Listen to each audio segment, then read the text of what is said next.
Donc je m'appelle Étienne Métra, je suis fondateur d'Outbuster, l'autre cinéma. C'est un portail de vidéo à la demande qui est dédié à la première diffusion des films qui sont publicités par le bouche à oreille, donc à la fois sur les réseaux sociaux et au sein des communautés connectées. Donc c'est des films qui sont faits connaître, sur lesquels il y a des envies qui se manifestent, et pourtant il n'y a aucun réseau de diffusion traditionnel qui les propose. Donc Outbuster remplit un peu cette lacune en allant les chercher et en les proposant à tous ceux qui veulent les voir.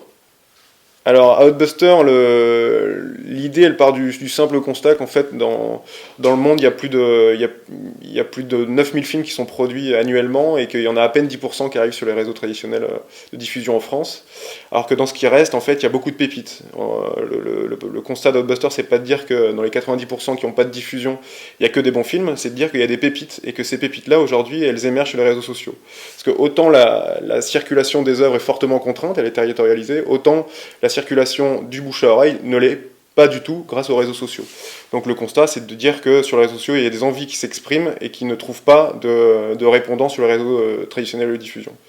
Et c'est là où j'ai commencé à m'intéresser, à essayer de formaliser davantage le projet, en me rendant compte qu'en salle, il y avait 70% des films étaient français-américains, que sur les plateformes de vidéo à la demande, plus de 82% des films étaient français ou américains, mais où sont les autres films, quoi.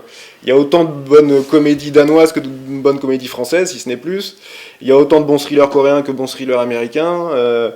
Un drame mexicain est beaucoup plus poignant, il est parfois plus poignant qu'un drame français et autres. Donc où sont tous ces films qui sont pourtant qui émergent pourtant au sein des festivals, dont les cinéphiles parlent, qui font parler d'eux sur Facebook et autres? Où sont tous ces films-là qui génèrent en l'occurrence de la frustration au sein de ces audiences qui les découvrent? La résolution était simple, c'est qu'il fallait créer une passerelle qui permettrait à ces audiences frustrées de découvrir ces films. Et aujourd'hui, la meilleure passerelle, en tout cas en termes de coût et de rapidité de mise en place, c'est une plateforme de vidéo à la demande. L'idée de Outbuster, c'est de reproduire l'expérience de la salle, parce que c'est de la première diffusion de films, de la première diffusion en exclusivité, comme en salle. Et on propose le même modèle que les séances en salle, c'est-à-dire qu'on a des séances à l'acte, pour ceux qui sont plus occasionnels, qui n'ont pas envie de regarder un film par semaine ou 3 films par mois. Et on propose un modèle à l'abonnement. Ce qui implique d'aller chercher 2 types de droits auprès des ayants droit. Donc un droit de faire de la séance à l'acte et un droit de faire de l'abonnement. Pour la négociation de ces droits, on identifie d'abord le vendeur, donc celui qui détient les droits du film pour le territoire français. On le contacte et ensuite on négocie. Donc ça se passe généralement où on paye en fait ce qu'on appelle un flat fee pour les droits d'abonnement. Donc en gros on fait un chèque. Et ensuite on partage les revenus avec l'ayant droit sur le transactionnel. Les critères d'identification des Outbusters, il y en a plusieurs. Le premier c'est le succès dans le pays d'origine. Le deuxième, c'est que les films doivent être primés dans un festival. Il faut savoir qu'en France, il y a plus de 300 festivals dédiés au long métrage, alors qu'il y a plus de 70% de ce qui est programmé dans le festival qui n'arrive jamais sur les réseaux de diffusion. Il faut que ce soit un film qui ait une bonne notation sur la base monde IMDb. Et enfin, un film sur lequel il y a une activité sociale récente sur Sens Critique. Alors, il y a plusieurs choses simples à maîtriser avant de lancer une start-up. La première, c'est effectivement d'être sûr que son idée aura des clients, aura un public. Parce qu'on peut très bien avoir une idée, mais il n'y a pas de clients derrière, quoi. Il faut déjà vraiment être sûr que derrière l'idée, il y a des clients qui vont acheter l'idée. Ensuite, le deuxième conseil majeur, c'est de jamais être seul. Il faut jamais... Moi, c'est ce que j'ai compris au moment de lancer Outbuster, c'est que le projet n'a jamais avancé aussi rapidement que quand je travaille avec des gens, quand je rencontre des gens. Donc la première chose à faire, c'est, quand on a une idée, c'est de rencontrer des gens, parler de son idée, la challenger, la faire évoluer si besoin, mais c'est surtout sortir de chez soi, quoi. Pour le financement de la start-up, il y avait différents leviers. Il y a d'abord les fonds propres, ensuite il y a des subventions, et puis effectivement il y a le crowdfunding, et on a fait une campagne cet été,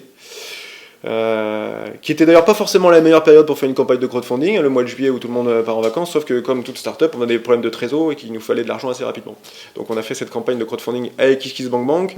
Alors ce qui est amusant, c'est que effectivement c'est une campagne qui se vit vraiment, une campagne de crowdfunding, quoi. C'est-à-dire que sans animation, et c'est pas juste un pavé qu'on lance et puis on attend de voir comment ça éclabousse, quoi. C'est-à-dire qu'il faut il faut suivre dès l'initiation de la campagne jusqu'au bout, il faut activer son réseau. D'ailleurs, avant même l'activation de la campagne, la première chose à faire, c'est de poser un volume sur le nombre de contacts qu'on va réussir à toucher sur cette période de campagne. Parce que ce nombre de contacts te donnera en gros le budget, ce que tu peux aller chercher, quoi.